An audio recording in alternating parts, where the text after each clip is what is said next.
बिस्मिल्लाहिर्रहमानिर्रहीम। प्यारे बच्चों, उम्मीद करता हूँ कि आप सब खैरियत से होंगे। अल्लाह ताला आपको अपने हिफ्ज़ व अमान में रखे।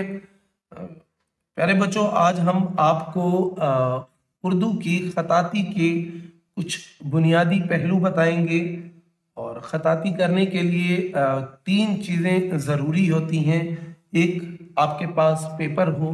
दूसरा, आपके पास मार्कर हो। और तीसरा, आपके पास बैठने के लिए आपके बराबर की नशिस्त होना इंतहाई ज़रूरी है। अब इसमें हमने ये सीखना है कि अलिफ कैसे बनाया जाता है और मियारी अलिफ ख़त नस्तालीक के लिए कितना ज़रूरी है। वैसे तो अलिफ 6 कत का भी होता है, अलिफ 7 कत का भी होता है।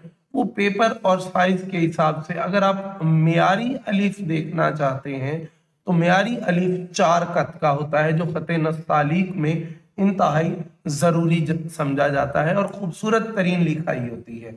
अब कत क्या होता है, उस कत के मुतालिक मैं आपको बताता चलूं। मार्कर, कलम, कोई भी आपकी चीज जो एक मुकम्मल निब होती है, वो एक कत कहलाता है। अब इस मार्कर, ये जो मार्कर है मेरे पास, ये 2in1 है, दो तरफ से है। अब इसका ये हिस्सा 604 से कम है, लेकिन ये भी एक कत कहलाएगा।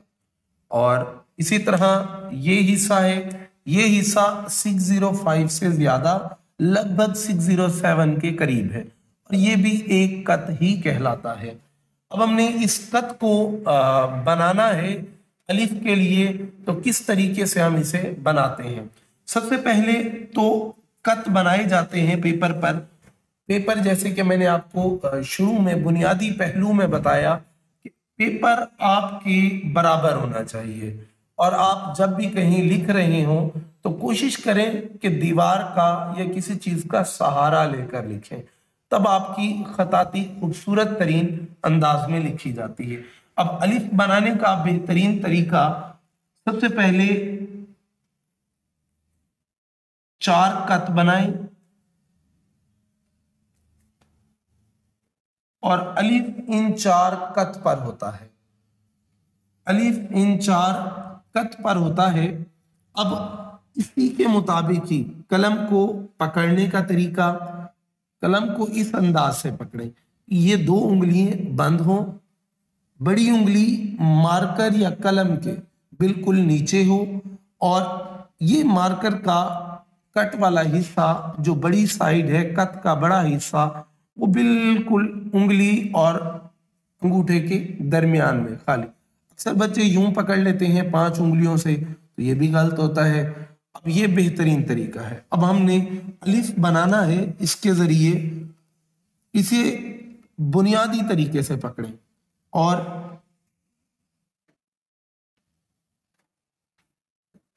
अलिफ बनाएं। इसी तरह आप 4 कत को, जब मैंने आपको कहा कि 4 कत बनाएं, पहला कत, दूसरा कत, तीसरा कत और ये चौथा कत। अब आप जब इसे जोड़ते हैं, इन्हें जोड़ने के लिए आपके पास अलिफ लिखा जाता है। अब इसी के लिए बे का भी तरीका है कि बे कैसे लिखना चाहिए। अब अलिफ को आप नस्तालीक के लिहाज से या इम्तिहानी पेपर्स में लिखने के लिहाज से, होमवर्क के लिहाज से, आप 4 कत का अलिफ बनाएं। अब ये आपने अलिफ लिखा 607 से। अब मैं आपको 604 से 4 कत का अलिफ, क्योंकि कत छोटे होंगे तो अलिफ यकीनन छोटा होगा,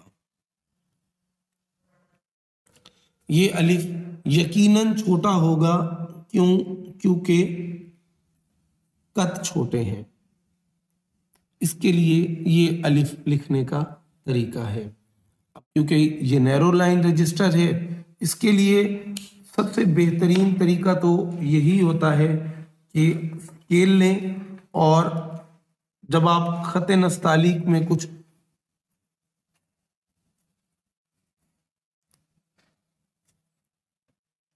हर 2 सेंटीमीटर के बाद डॉट लगाएं।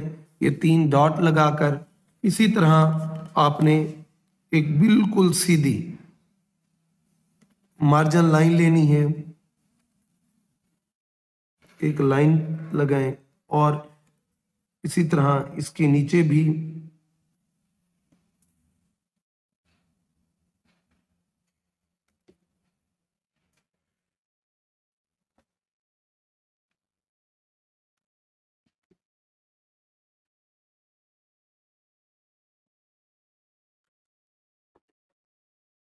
इसके दरमियान में आपने अलीफ या बे लिखने का जो तरीका है, अलीफ यहां से शुरू करें और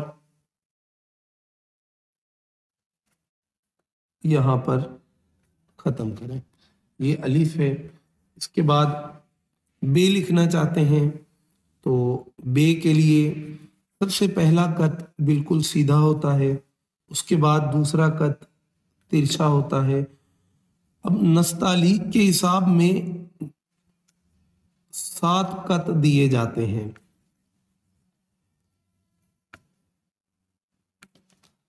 और फिर 8वां कत तिरछा और ये। अब ये आपका बे लिखा गया है। इसी तरह बे लिखने के लिए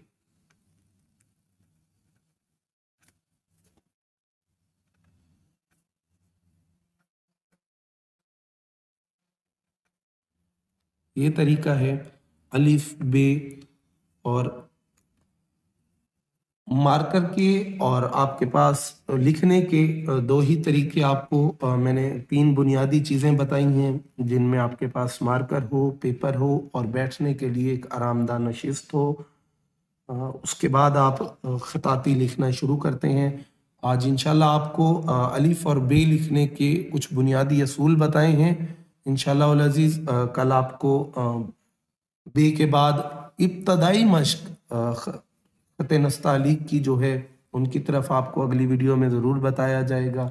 आपको इस वीडियो में मैंने खताती करने के तरीके असूल बताने के बाद अलिफ और बे लिख कर भी दिखाया, जिससे उम्मीद है कि अगर आप खत नस्तालीक लिखना चाहते हैं तो ये ख़त इंतहाई आसान है और इससे आपकी लिखाई में बेहद खूबसूरती पैदा होती है। इंसान की लिखाई से ही इंसान की शनाख्त होती है, पहचान होती है कि आप कितना पढ़ चुके हैं। और कभी भी कोई शख्स अपनी डिग्रियां अपने माथे पर नहीं लगा कर रखता, हमेशा उसकी लिखाई से ही उसकी पहचान होती है। अल्लाह ताला आपका और मेरा हामी और नासिर हो। खुदा हाफिज।